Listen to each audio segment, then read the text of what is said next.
Hello everyone. So we are starting with Mission Karmyogi National Program for Civil Services Capacity Building in September 2020 Current Affairs, Polity and Governance. So this national program actually has been launched to revamp the training of civil servants. Basically ये mission कर्मयोगी जो है वो पूरी जो training system है civil servants की उसको revamp करने के लिए ट्रांसफॉर्म करने के लिए एंड काफी रिवॉल्यूशनरी है अगर देखा जाए बिकॉज ब्यूरोक्रेसी में जल्दी चीजें चेंज नहीं होती हैं तो यहाँ पे एक अच्छा स्टेप लिया गया है to like transform the system and for this a platform is present right now, that is integrated government online platform IGOT Karmyogi. So आपको जान के interesting लगेगा that IGOT platform actually has been in place since 2018 लेकिन अब इसको civil servants के लिए open किया जाएगा and also the best part is that कि अभी जो ये कोविड का situation था इसमें कोविड वॉरियर्स के लिए इस प्लेटफॉर्म को यूज किया गया है जहाँ पे काफी डिफरेंट कोर्सेज अवेलेबल हैं जो कोविड रिलेटेड चीजें हैं और मान लीजिए कोई ट्रेनिंग चीज है या कोई भी इक्विपमेंट या समथिंग रिलेटेड टू कोविड जो भी इंफॉर्मेशन या कोर्सेज कोविड वॉरियर्स को चाहिए था वो यहाँ पे अवेलेबल था जो कि वो देख सकते थे तो ये काफी हेल्प किया है अभी पायलट लेवल पर भी and that is what government is expecting कि ये सिविल सर्वेंट्स को भी काफी हेल्प करने वाला है okay, and obviously this will be conducted by Department of Personnel and Training क्योंकि obviously training related चीजें हैं. So coming slides ये present slides से लेकर आगे कुछ तीन चार I mean लास्ट के दो तीन स्लाइड्स बस मेरे हैं बाकी ये जो सारे स्लाइड्स हैं ये एक्चुअली गवर्नमेंट के ही स्लाइड्स हैं जो गवर्नमेंट ने मीडिया ब्रीफिंग में यूज किया था मिशन कर्मयोगी के लिए I got it from the internet and I thought that this is the best content to actually provide to you. So Karmyogi for the nation. So the government is expecting that after this is launched and civil servants take the benefit of this training platform, they will be proactive and polite. Why because यहाँ पे citizen centric चीजें भी सिखाएंगे it is not only technical या domain related यहाँ पे behavioural competencies को भी डेवलप किया जाएगा then professional and progressive energetic and enabling transparent and tech enabled obviously क्योंकि ये पूरा सिस्टम डिजिटल है तो यहाँ पे ट्रांसपेरेंसी है आपके स्कोर्स आपका परफॉर्मेंस सब कुछ ट्रांसपेरेंट है आप इसको मैनिपुलेट नहीं कर सकते creative and constructive imaginative and innovative तो ये बाकी जो पॉइंट्स हैं basically professional progressive energetic enabling creative constructive imaginative innovative ये जो सारी चीजें हैं ये लिटरली इंफॉर्मेशन से रिलेटेड है अगर आपके पास कोई भी चीज के लिए ज्यादा इंफॉर्मेशन है तभी आप अदर एरियाज एक्सप्लोर कर सकते हैं इमेजिनेशन भी तभी ज्यादा उठकर आती है when you like you have some information I mean obviously कुछ लोग होते हैं शायद जो एकदम स्टार्ट ही कुछ नया क्रिएटिव सोच लेते हैं लेकिन मुझे लगता है कि क्रिएटिविटी इमेजिनेशन के लिए भी information acts as a boost आपके पास ज्यादा चीजें पता है तो आपका इमेजिनेशन का लेवल क्रिएटिविटी का लेवल इनहेंस हो जाता है सो आई थिंक ऑब्वियसली यहाँ पे जो मेन फोकस है गवर्नमेंट का वो ये है कि नॉर्मली क्या होता है कि कोई भी अगर स्पेसिफिक स्किल है जो चाहिए होता है तो उसके लिए पर्टिकुलर ट्रेनिंग कंडक्ट करवानी पड़ती है अभी यहाँ पे क्या है ना कि ये फ्लेक्सिबल हो जाएगा एक इंसान एक सिविल सर्वेंट एक्चुअली में काम करते करते अपने स्किल्स को एनहांस कर सकते हैं उनको बिल्कुल वो लीव लेकर जाकर ट्रेनिंग लेने की जरूरत नहीं है या फिर एक वो जो जैसे फॉरेन कोर्सेज या इंस्टीट्यूशंस में जाके जो ट्रेनिंग लेते हैं so government felt that this was not sufficient और इसीलिए आई थिंक एक ऐसा रिवैम्प्ड ट्रेनिंग प्लेटफॉर्म लाया गया है ताकि ऑन द गो चीजें चलती रहें और लोग अपने आप को इनहांस करते रहें स्किल सेट को इनहांस करते रहें क्योंकि कोविड के सिचुएशन में I think this was the best time to realise this because Covid के सिचुएशन में आई थिंक वी रियलाइज्ड कि हमारे स्किल सेट्स अगर अच्छी नहीं होंगी या हम प्रिपेयर्ड नहीं होंगे सिचुएशंस के लिए then we can really screw things up so यहाँ पे गवर्नमेंट ने अच्छा हैंडल किया भी है और आई थिंक गवर्नमेंट ने एक रियलाइज ये भी किया कि are civil servants need to be very equipped with up to date होना चाहिए उनका सारा इंफॉर्मेशन ताकि वो और अच्छा परफॉर्म कर सके अपने फील्ड में so what were the existing impediments कि क्या प्रॉब्लम्स थे करंट सिचुएशन में first was diverse and fragmented training landscape. Now you have to understand कि ये जो पूरा सिस्टम है सेंट्रलाइज्ड है, सभी के लिए एक ही प्लेटफॉर्म होगा, हर डिपार्टमेंट के हर सिविल सर्वेंट के लिए एक ही प्लेटफॉर्म है. तो यहाँ पे वो फ्रैगमेंटेशन नहीं है. Okay, then evolution of silos at department level preventing shared understanding of India's development aspirations. अभी यहाँ पे वही है कि यहाँ पे क्या होता था कि आपका कोई पर्टिकुलर डिपार्टमेंट है, तो उस लेवल पे ट्रेनिंग हो रही है, तो क्या होता था कि इन्फॉर्मेशन जो है ना एक जगह पे एक्यूमुलेटेड है, शेयर्ड इन्फॉर्मेशन नहीं है, एक डिपार्टमेंट को दूसरे डिपार्टमेंट की खबर नहीं है. तो यहाँ पे वो शेयर्ड अंडरस्टैंडिंग भी डेवलप होगी, because obviously the platform is same. You can just check it out that what are the things going on in different departments, and if you want to enhance your skill set in different departments, you can do that as well, so that you can take up different roles in the future. So I think that is one more aspect of looking at it. Then inconsistencies in training priorities, competency and pedagogy. So obviously अभी क्या है कि यहाँ पे क्या है कि कहीं पे ट्रेनिंग हो रही है, कहीं पे नहीं हो रही है, तो वो कंसिस्टेंट नहीं था. नाउ क्योंकि एक प्लेटफॉर्म है जो कॉमन है सबके लिए, तो जिसको जब ट्रेनिंग करनी है it is open for all. आप कभी भी करो, आपकी इच्छा, आपका रिक्वायरमेंट के हिसाब से you can do it. So वो कंसिस्टेंट सिस्टम हो गया अभी. Lack of common platform and barriers to exchange of knowledge. So yes, obviously this point is I think self discovered. I mean हमें समझ में आ चुकी है ये कि ऑब्वियसली एक कॉमन प्लेटफॉर्म नहीं था इसके पहले जो अब मिलेगा, और एक एक्सचेंज ऑफ नॉलेज जो पहले इतनी इजीली नहीं हो सकता था अब हो सकता है, तो वो बैरियर भी रिमूव हो गया. lack of lifelong and continuous learning environment. I think this is the main point which I felt is happening here. कि मान लीजिए कि एक टाइम पे मुझे कुछ इन्फॉर्मेशन चाहिए लेकिन डिपार्टमेंट उसकी ट्रेनिंग कंडक्ट नहीं करा रहा, so it becomes very difficult for a civil servant to basically upgrade his और हर इन्फॉर्मेशन. सो यहाँ पे एक opportunity hai that if somebody is trying to learn something, they can always opt for that. So एक lifelong continuous learning environment create किया गया जहाँ पे जिसको सीखना है वो हमेशा सीख सकता है और आगे बढ़ सकता है. Redundancy and duplication of efforts. Of course, I mean आप सोचो एक ही ट्रेनिंग को कितनी बार कंडक्ट कराना पड़ता है फॉर डिफरेंट बैचेस. तो यहाँ पे क्या है कि एक कोर्स अगर अवेलेबल करा दिया तो वो सारे सिविल सर्वेंट्स कर सकते हैं. सो वो रिडंडेंसी जो एफर्ट का था, बार बार एक चीज करना, डुप्लीकेशन, वो सब यहाँ पे कम हो रहा है.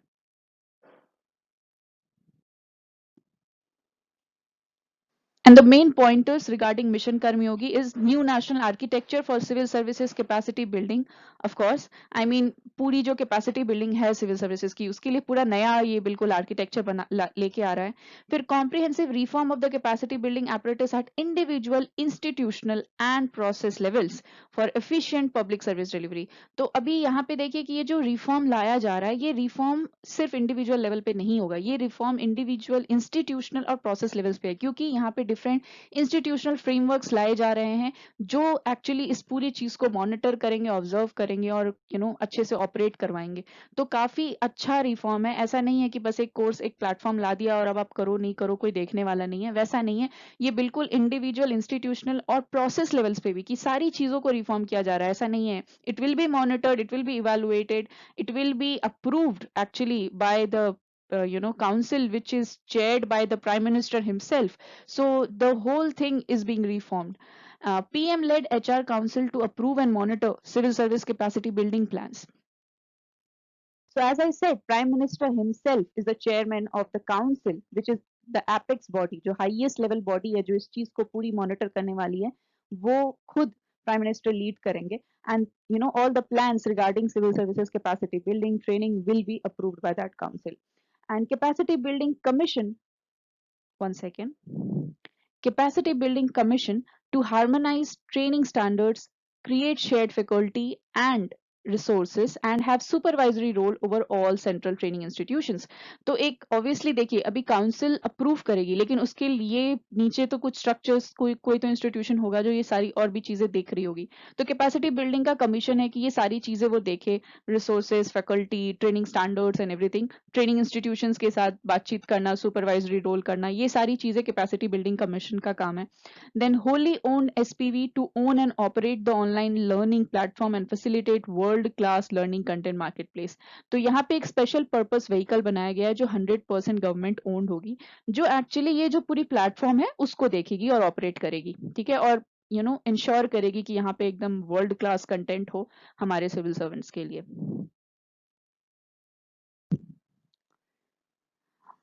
So Mission Karmyogi build future ready civil service. So as I said, the whole vision is of, that we build future ready civil servants with right attitude, skills and knowledge aligned to the vision of new India.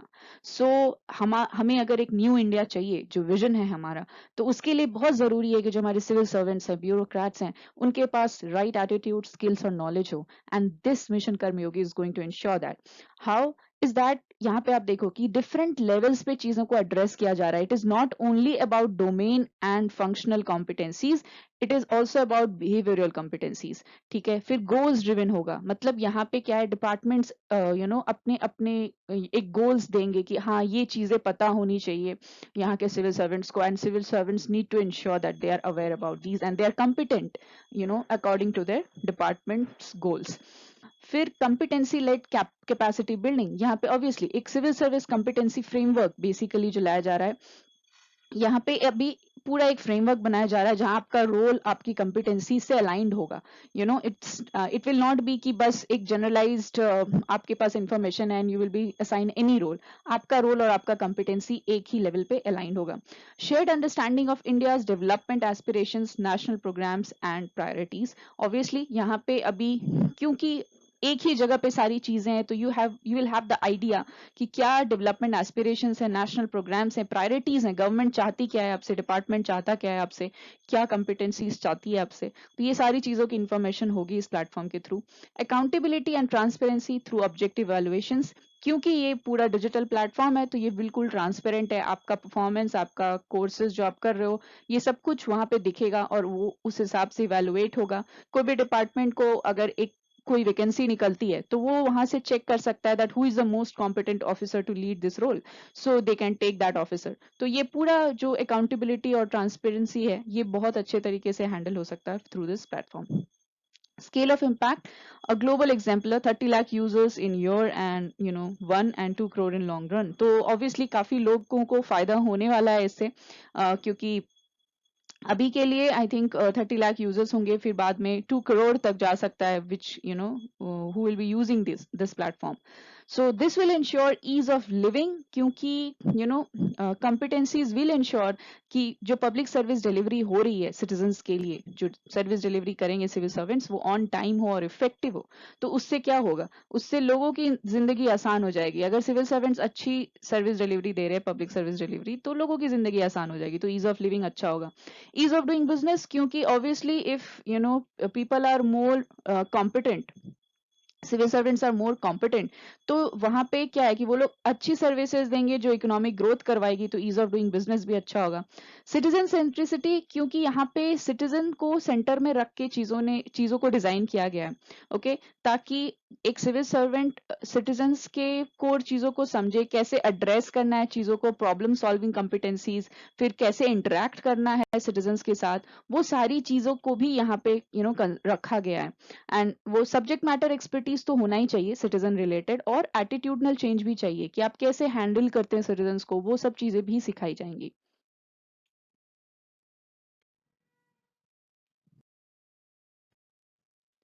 So what are the key program components of Mission Karmyogi? So first thing first is shift from rule to role. I think this is the most important point of this whole mission, is कि अब आपके competencies के हिसाब से आपके role होंगे. मतलब और अगर आपका कुछ रोल है तो उसके हिसाब से आपकी competencies होनी चाहिए.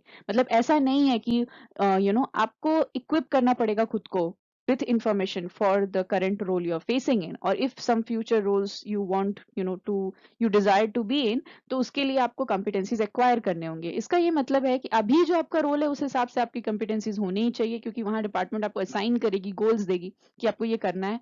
सेकंड इज कि अगर आपको कुछ लगता है कि ये एक फील्ड है जहां मैं जाना चाहता हूँ, या मैं ये कॉम्पिटेंसीज कर रखना चाहता हूँ, तो आप वो कर सकते हैं, और बाद में अगर कोई वैकेंसी निकलती है तो you can be considered for that position. तो यहाँ पे बिल्कुल वो ट्रांसपेरेंट हो जाएगा सिस्टम. आपके रोल के हिसाब से आपकी कॉम्पिटेंसीज होंगी, और आपकी कॉम्पिटेंसीज के हिसाब से आपको फ्यूचर में रोल मिल सकता है.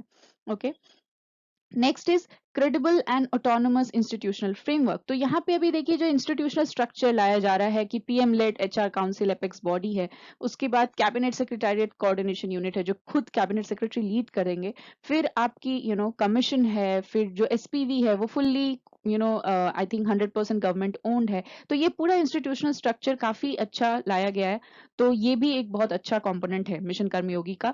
देन मॉनिटरिंग एंड इवैल्यूएशन को भी इन्होंने रखा है, सो that is I think very important, क्योंकि ऐसा हो सकता है कि अभी आपको लगेगा कि अगर सिर्फ कोर्सेस रख देते तो शायद किसी को फर्क ही नहीं पड़ता, किसी ने कोर्सेस किए ही नहीं तो क्या फायदा हो जाता। लेकिन क्योंकि यहाँ पे भी मॉनिटरिंग एंड इवैल्यूएशन भी है, that your performance is going to be analysed, your you will be given goals and your performance is going to be evaluated, it will be monitored। तो यहाँ पे जब चीजें वैसी मॉनिटरिंग आ जाती है, जहाँ पे इवैल्यूएशन आ जाता है जहाँ पे, तो फिर लोग काम करते हैं, राइट। तो वो रियल टाइम मॉनिटरिंग होगी, परफॉर्मेंस एनालाइज होगा, गोल सेटिंग होगी, ये सारी चीजें होंगी, डैशबोर्ड होगा जहाँ पे ये सारी चीजें दिखती रहेंगी कि कौन कितना अच्छा compete कर रहा है। ओके, देन IGOT कर्मयोगी जो डिजिटल प्लेटफॉर्म है जहाँ पे ये कोर्सेज अवेलेबल किए जाएंगे, which is made in India and it is offering services around learning and career management. तो ये प्लेटफॉर्म ऑब्वियसली ये तो इसके बिना तो कुछ है ही नहीं, तो ये तो सबसे बड़ा प्रोग्राम कंपोनेंट है। देन पॉलिसी फ्रेमवर्क, तो अभी क्या है कि ऐसी पॉलिसीज जो कैपेसिटी बिल्डिंग को अपग्रेड करे, हार्मोनाइज करे और अच्छा करे, तो वो भी एक यहाँ इस जगह का पार्ट हो जाएगा, क्योंकि ऑडिट्स होंगे, चीजें मॉनिटर होती रहेंगी कि क्या और अच्छा किया जा सकता है कैपेसिटी बिल्डिंग में, तो ये सारी चीजें भी देखी जाएंगी। जो कमीशन है हमारी वो देखेगी इस चीज को, तो काफी अच्छे से सारी चीजें I think has been handled very well in the mission Karmayogi. Then HR management, strategic HR management to deliver the right competencies. तो अभी यहाँ पे सबसे इंपॉर्टेंट पार्ट है कि इन्होंने हर तरीके की कॉम्पिटेंसी को दिमाग में रखा है, तो ये अच्छा HR मैनेजमेंट है जहाँ पे बिहेवियरल, डोमेन एंड फंक्शनल सारी तरीके की कॉम्पिटेंसीज डिलीवर की जाएंगी टू द सिविल सर्वेंट्स। और इंस्टीट्यूशनल स्ट्रक्चर अगर हम देखें तो ये जो पूरा स्ट्रक्चर है ये एक्चुअली में काफी 3 पॉइंटर्स को रख के हम सोच सकते हैं कि बनाया गया है, दैट गवर्नेंस, परफॉर्मेंस, अकाउंटेबिलिटी। तो प्राइम मिनिस्टर ने भी कहा था कि minimum government maximum governance is the whole idea behind all of this. तो अभी कहीं पे सिविल सर्वेंट्स को एड्रेस कर रहे थे तो उन्होंने कहा था कि ये जो मिशन कर्मयोगी लाया जा रहा है, this is keeping in mind the idea of minimum government and maximum governance. तो ये सारी जो हमारा पूरा इंस्टीट्यूशनल स्ट्रक्चर अगर आप देखें तो prime minister's HR council, this is the apex body to provide strategic direction to capacity building reforms. तो ये एक्चुअली में सारी चीजें अप्रूव करेगी, सबसे ऊपर की बॉडी है ये। उसके बाद आता है हमारा कोऑर्डिनेशन यूनिट जो कैबिनेट सेक्रेटरी लीड करेंगे। इनका काम है सारी चीजों जो प्लान्स चल रही हैं उसका प्रोग्रेस देखना, एग्जीक्यूशन देख रहा कि सब कुछ सही से हो रहा है कि नहीं। फिर कैपेसिटी बिल्डिंग कमीशन जो है इनका काम है ये सारे ट्रेनिंग स्टैंडर्ड्स बनाना, फैकल्टी, रिसोर्सेज, सेंट्रल जो ट्रेनिंग इंस्टीट्यूशंस है उनको सुपरवाइज करना। तो ये सारी चीजें कैपेसिटी बिल्डिंग कमीशन करेगी। फिर स्पेशल पर्पस व्हीकल जो 100% गवर्नमेंट ओन्ड है, इनका काम है ये IGOT प्लेटफॉर्म को सही से ऑपरेट करना, ठीक है। तो ये ओन करेंगे, ऑपरेट करेंगे IGOT प्लेटफॉर्म को, और इंश्योर करेंगे कि यहाँ पे वर्ल्ड क्लास लर्निंग कंटेंट हो। और यहाँ पे जो बजट रखा गया है वो है कि 510 करोड़ ओवर 5 years। और ये जो स्पेशल पर्पस व्हीकल है ये एक्चुअली इसके लिए 431 रुपीज का एनुअल सब्सक्रिप्शन फी देना पड़ेगा हर सिविल सर्वेंट को। ओके, तो प्राइम मिनिस्टर के HR काउंसिल में कौन कौन लोग होंगे, तो चेयरपर्सन खुद प्राइम मिनिस्टर हैं। पॉलिटिकल लीडरशिप दिया जाएगा through some select union ministers and state chief ministers. Thought leadership will be provided by eminent national and global academicians, thought leaders, industry leaders. तो काफी डाइवर्स बॉडी होगी, ऐसा नहीं है कि सिर्फ मिनिस्टर्स होंगे। तो जो अपर लीडरशिप है वो आई थिंक थॉट लीडरशिप में मतलब जो भी अच्छे लोग हैं सबको इंक्लूड किया जाएगा, इंडस्ट्री लेवल से academicians, everyone will be a part of this council. And civil service leadership, तो सिविल सर्वेंट्स भी होंगे इसके अंदर। फिर मैंडेट या चार्टर क्या है इस HR काउंसिल का, तो एपेक्स बॉडी है driving and providing strategic direction to the programme. Obviously एक सही डायरेक्शन देना पूरी सिविल सर्विस कैपेसिटी बिल्डिंग को, सारे जो भी प्लान्स है उसको अप्रूव करना, मॉनिटर करना, और जो भी capacity building commission reports submit करेगी इस काउंसिल को उसको रिव्यू करना। अभी कैपेसिटी बिल्डिंग कमीशन की फंक्शनैलिटीज क्या हैं, तो first is drive standardisation, harmonisation and shared understanding of capacity building activities. तो यहाँ पे ऑब्वियसली जो भी मतलब इनका काम सिंपली यही है कि ये जो भी एक्टिविटीज होंगी उसको पूरा अच्छे से मॉनिटर करना, लेकर आना सामने, ठीक है। फिर शेयर्ड लर्निंग रिसोर्सेस, आपका जो भी इंटरनल एक्सटर्नल फैकल्टी है, रिसोर्स सेंटर्स हैं, तो ये सारी लर्निंग रिसोर्सेज सबको सुपरवाइज करना, प्लान बना है तो उसके लिए टेम्पलेट बनाना, फिर ऑब्वियसली एचआर काउंसिल को असिस्ट भी करेंगे ये लोग प्लान के अप्रूवल में, फिर सुपरवाइज करेंगे सारे सेंट्रल ट्रेनिंग इंस्टीट्यूशंस को, फिर मिड करियर ट्रेनिंग प्रोग्राम्स होगा तो उसको देखेंगे, फिर एनालाइज करेंगे जो भी लर्निंग रिलेटेड डेटा है फ्रॉम आईजीओटी कर्मयोगी, देखेंगे ये लोग कि कैसा कैसा जा रहा है सब कुछ, उससे हम और क्या अपग्रेड कर सकते हैं या क्या चीजें सुधार सकते हैं। फिर prepare the annual state of civil service report. Wow, मैंने काट ही दिया इसको अंडरलाइन करते करते। ओके, तो जो भी है तो ये लोग फिर उसके बाद लास्ट में क्या करेंगे कि एक annual state of civil service report बनाएंगे कि अभी हमारे सिविल सर्विस की क्या हालत है।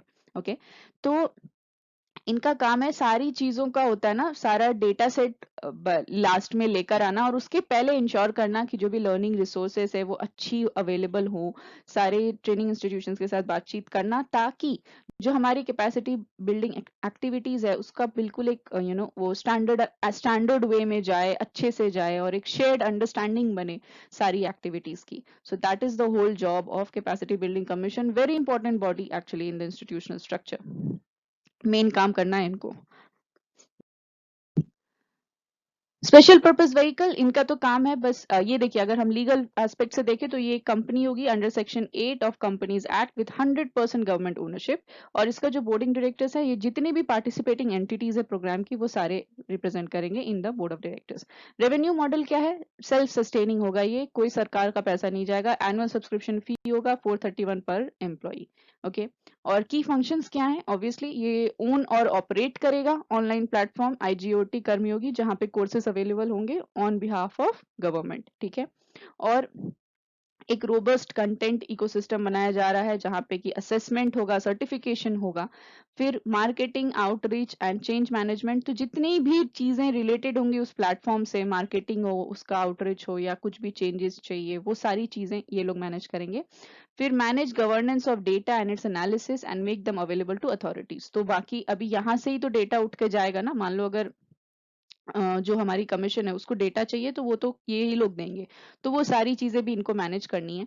फिर curate and deliver programmes for capacity building of civil servants in other countries, तो अगर सिविल सर्वेंट्स जो दूसरी कंट्रीज में सर्व कर रहे हैं तो उनके लिए भी प्रोग्राम्स को बनाना, डिलीवर करवाना, वो सारा भी स्पेशल पर्पस व्हीकल का काम है। ऑब्वियसली प्लेटफॉर्म रिलेटेड सारी चीजें इनका काम है, प्लेटफॉर्म से रिलेटेड डेटा भी, मॉनिटरिंग भी, कंटेंट सही से वहां पे आ रहा है कि नहीं, कोर्सेस अवेलेबल है कि नहीं, वो सारी चीजें देखना इनका काम है। कमीशन का काम है ये सारी चीजें इंश्योर करना कि ये सही डायरेक्शन में सारी काम हो रहे हैं कि नहीं हो रहे। ठीक है, और मतलब इंश्योर करना कि किस तरीके के कोर्सेस होने चाहिए, कैसा हो रहा है सब कुछ, वो सब कुछ देखना।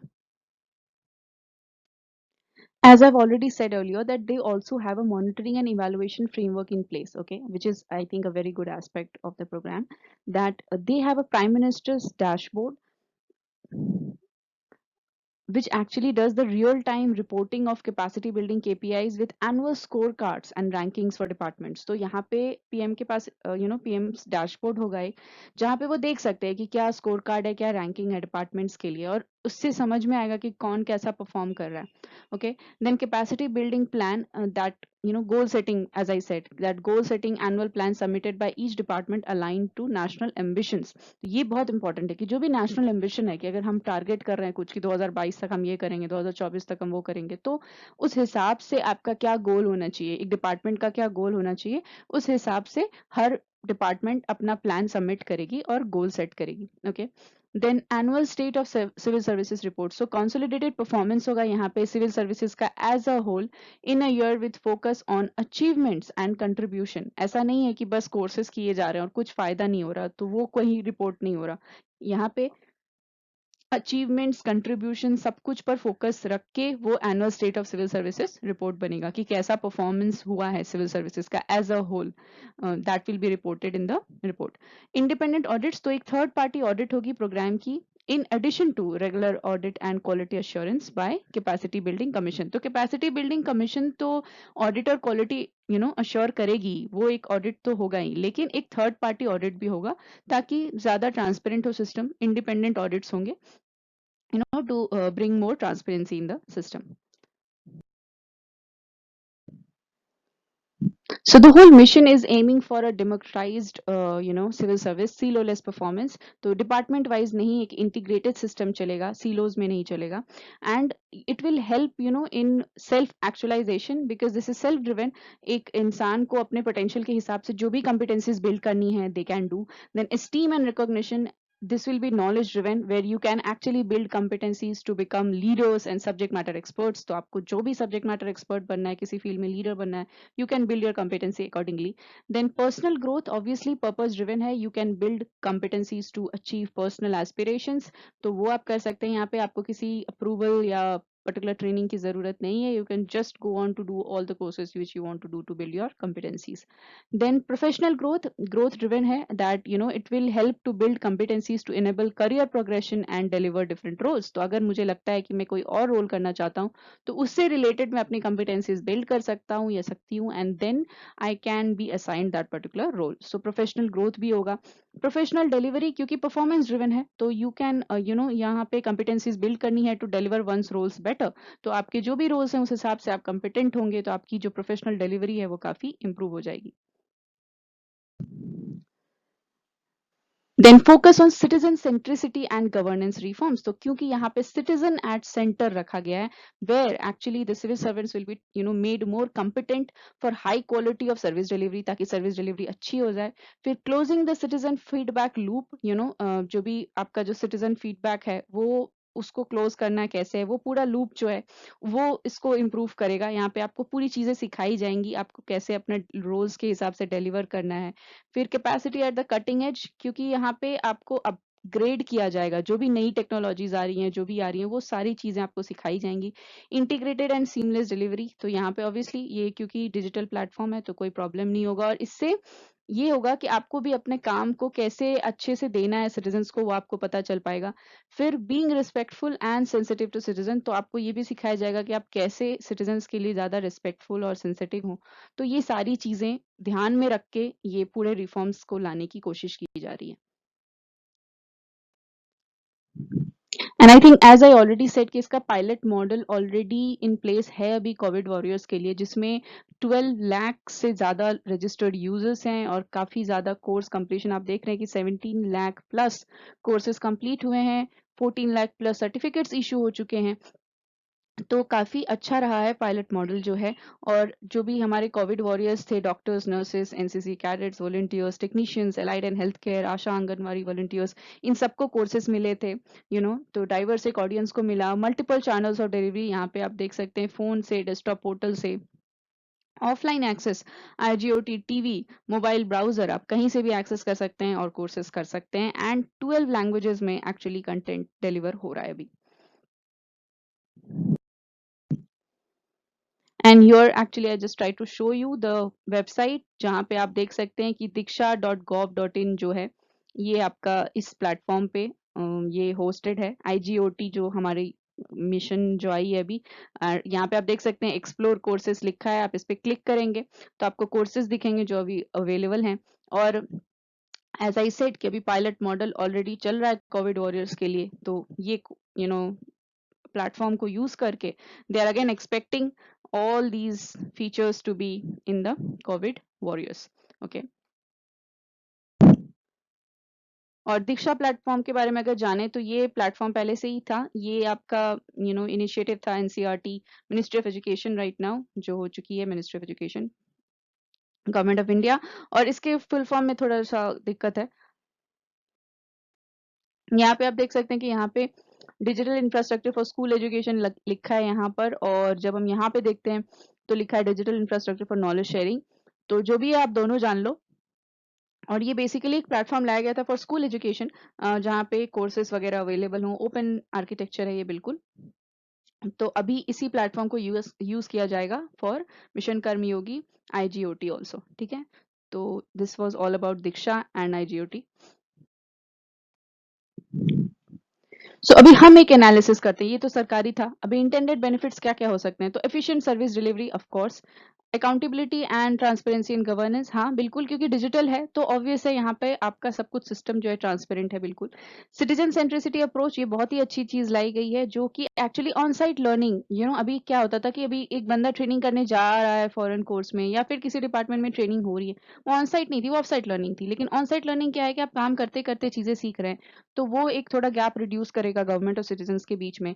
फिर इंडियन सिविल सर्वेंट को फ्यूचर के लिए तैयार करना, फ्यूचर रेडी जो सिविल सर्वेंट्स हैं वो उसके लिए करना। फिर कोलैबोरेटिव एंड कॉमन इकोसिस्टम, ये डिपार्टमेंट लेवल ट्रेनिंग नहीं, अभी पूरा इंटीग्रेटेड हो गया सिस्टम, एक ही जगह पे सारे लोगों की ट्रेनिंग हो रही है। फिर bridging the gap between generalization and specialization, I think this was the most important aspect, क्योंकि यहाँ पे ऐसा हो रहा था कि एक सिविल सर्वेंट है जिसकी कंपिटेंसीज किसी और में होंगी, या वो किसी और चीज में इंटरेस्टेड है, और या फिर उसकी पोटेंशियल है, उसकी नॉलेज है, लेकिन आपने उसको किसी डिफरेंट डिपार्टमेंट में डाल दिया तो वो उसकी परफॉर्मेंस कर नहीं पाएगा अच्छा, जितना वो कर सकता था दूसरे डिपार्टमेंट में। तो आई थिंक ये एक चीज बहुत अच्छी लाई गई कि यहाँ पे अभी जनरलाइजेशन नहीं, स्पेशलाइजेशन पे काम होगा। आपके रोल्स, आपकी कंपिटेंसीज के हिसाब से आपको रोल्स मिलेंगे, आपको अपने रोल्स के हिसाब से आपको कंपिटेंसीज भी डेवलप करनी पड़ेंगी। So I think this is very very good, I think ये एक बहुत अच्छी चीज लाई गई है। और कंसर्न्स क्या हैं इस प्रोग्राम से रिलेटेड, तो पहली बात चैलेंजेस हैं इंसेंटिव्स लिंक ट्रेनिंग से। पहले भी देखा गया है कि जो ट्रेनिंग होती थी तो उसमें बहुत ज्यादा अच्छे तरीके से उसको इम्प्लीमेंट नहीं किया गया है। फिर over centralization of the system, तो यहाँ पे एक चीज बोला गया है कि कुछ ज्यादा ही सेंट्रलाइजेशन कर दिया गया है। क्योंकि कुछ कुछ होता है जो डिपार्टमेंट की स्पेसिफिक रिक्वायरमेंट्स हो सकती हैं, but I think this is ये मतलब मैंने विजन से उठाया है ये पॉइंटर्स, और एक पॉलिटिकल इंटरफेरेंस मैंने और एक जगह से देखा तो मुझे लगा कि हाँ ये तो है ही। तो देखो ओवर सेंट्रलाइजेशन है कि मुझे नहीं लगता वैसे इतना ज्यादा, but this was mentioned in vision. But I really feel कि कोई भी डिपार्टमेंट है अगर उनकी कोई पर्टिकुलर रिक्वायरमेंट हो भी, तब भी उस चीज को होस्ट किया जा सकता है एज अ कोर्स। हाँ बट यही चीज है कि अभी उसको एक course banana that is a challenge, लेकिन फिर भी मुझे लगता है इट इज डूएबल। ठीक है, तो फिर भी वी कैन कंसिडर कि over centralization of the system can be a concern related to the program. Then is distance self learning may not be well suited for core knowledge development. So I think yes, this is a very important aspect कि कोई भी चीज आप course से सीखते हैं ना, वो मतलब रियल लाइफ में कैसे इंप्लीमेंट होगा उसका जो कनेक्ट है वो मिलता था ट्रेनिंग में, आई थिंक, क्योंकि वो चीजें आपको थोड़ा सा आपको कुछ प्रैक्टिकल्स या ये सब करके लाने बोलेंगे या फील्ड पे दिखाएंगे, तो वो सारी चीजें डिस्टेंस सेल्फ लर्निंग में नहीं हो पाती हैं। तो I think yes, this is a valid point कि डिस्टेंस सेल्फ लर्निंग जो है बहुत ज्यादा वेल सूटेड नहीं है कोर नॉलेज डेवलपमेंट के लिए, थोड़ा तो कुछ प्रैक्टिकल फील्ड चाहिए होता है। बट आई थिंक अगेन वहां पे ऑन साइट आप काम कर रहे हो, उस हिसाब से आप अपनी चीजें तो आप वहीं पे इम्प्लीमेंट कर सकते हो, लेकिन वही वो आपको खुद करना पड़ेगा, आपको कोई ट्रेन नहीं करेगा उस चीज के लिए। Then another thing is whole burden of self learning may get transferred to already overloaded individuals. So obviously bureaucrats खुद बहुत overloaded होते हैं, और अभी पूरी ट्रेनिंग की भी जिम्मेदारी, सारी सेल्फ लर्निंग की भी जिम्मेदारी उन पे आ जाएगी, तो उससे क्या होगा कि आपको काम करते करते ये सारी चीजें करनी होंगी, तो वो लोड थोड़ा ज्यादा हो जाएगा। That is a well I think valid point. और डिस्टेंस वाले लर्निंग में मुझे लगता है एक और जो चीज थी कि हम एक काम कर सकते हैं, अगर हम उस इशू को रिजॉल्व करने की कोशिश करें, तो हम एक चीज ये कर सकते हैं कि अगर उस कोर्सेज के पार्ट में ही एक होता है ना आपका, जैसे हम लोगों को एक असाइनमेंट्स तो वैसे भी यहाँ पे ये लोग देने वाले हैं, तो वैसा ही कुछ असाइनमेंट दे सकते हैं कि आपको करके ऐसा लाना है। अभी वही बात है कि उसके लिए अलग से टाइम निकालना among your already assigned job, वो आई थिंक डिफिकल्ट हो जाता है। Then resistance, yes, I think Indian bureaucracy is actually, largely status quo and stands for conservatism. मतलब थोड़ा Indian bureaucracy जो है वो change को ज्यादा पसंद नहीं करती है, तो ये एक issue हो सकता है कि कितना ये लोग उस चीज को encourage करेंगे। एंड पॉलिटिकल इंटरफेरेंस, अभी यही है कि यहाँ पे देखो आप कितनी भी चीजें, आप प्रोग्राम्स ले आओ, चीजें ले आओ, लेकिन अगर फिर भी पॉलिटिकल इंटरफेरेंस होती रहेंगी, तो आई डोंट थिंक ज्यादा चीजें इफेक्टिव दिख पाएंगी ऑन फील्ड। लेकिन आई थिंक इसका एक एस्पेक्ट है जो हम कंसिडर कर सकते हैं, वो ये कि अभी के सिस्टम में I think any officer cannot raise a concern कि why am I not placed in so and so department when I'm competent enough for that, but that can be done when this comes into place, क्योंकि ये एक पूरा integrated system है जहाँ पे कि आप देख सकते हैं कि that which person is best suited for a role, तो that officer can actually question कि मैं अगर यहाँ के लिए best suited था तो मुझे क्यों नहीं consider किया जा रहा है for this role. Okay, so I think that will come through this program. So if somebody who is really interested in growing, I think it's a great platform for them. Then John Maynard Keynes, economist जो बहुत popular है, उन्होंने एक बार कहा था that the difficulty lies not in the new ideas but in escaping from the old one. So I think that is the main challenge which will see here, कि अभी जो सिस्टम है वो कितना इस न्यू आइडिया को अपने encourage करती है और अडाप्ट करती है. So the difficulty lies, like new ideas में जितनी डिफिकल्टी नहीं होती उससे ज्यादा डिफिकल्टी होती है कि आप अपनी पुरानी चीजों से कैसे escape करते, चेंज करते. So I think this was a very beautiful quote which I got from some, I think, website. So this is where we end the video. I hope you liked it. और मुझे पता है थोड़ा लंबा हो गया, और मेरा मेन पॉइंट ये है टॉपिक वाइज करंट अफेयर्स लाने का, कि मैं चाहती हूँ कि you invest your time in a topic. I know UPSC बहुत टाइम एंगेजिंग है, या फिर कोई भी सिविल सर्विसेज का एग्जाम जो है, you need to cover a lot of things, and you normally feel कि completion की तरफ भागते हैं हम generally, कि जल्दी जल्दी complete करना है. But I think one more thing which we miss in the whole hurry of completing things is कि it is more important to actually know a topic than to just complete it and check it off. Okay, तो बस checklist से check करना important नहीं है, आपको उस topic को जानना भी important है. So that is the whole idea of providing topic wise current affairs, and I'll make sure कि अगले बार से video थोड़ा short हो. So I'm sorry for that, but I hope you got enough knowledge about Mission Karmyogi, and that is the whole idea. I just wanted to complete the whole government PPT, क्योंकि मुझे लगा कि इससे अच्छा content क्या हो सकता है कि मुझे सरकार का PPT मिल गया. So I kept that and I added my own PPT. So that is why it got so long. But I just wanted to show you कि सरकार क्या दिखा रही है उस PPT में, इसीलिए मैंने उसको include करके रखा है. Okay. So thank you so much for watching the video, and we'll see you in the next video. Bye bye.